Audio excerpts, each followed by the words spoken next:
Hello everyone, welcome back to my channel, and today in this video I just like to show you how to insert a logo in your letterhead in Microsoft Word. So let's begin. So first you just need to open on your Microsoft Word,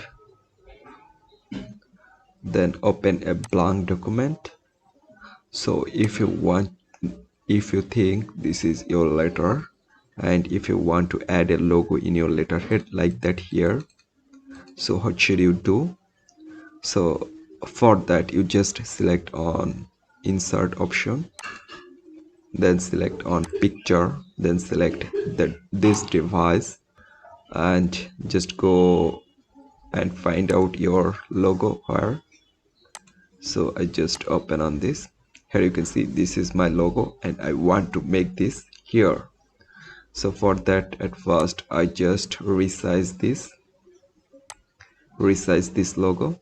That's it, perfect.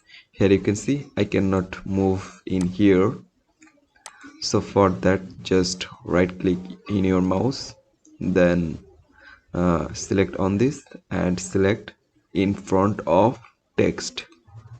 Just select in front of text and then you can move, and you can also move on the top. Here you can see this logo already in your letterhead.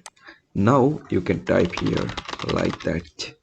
So I hope you can understand, and in this way you can insert a logo in your letterhead in Microsoft Word very easily. So hope guys this video can help you. Don't forget to like and subscribe my channel.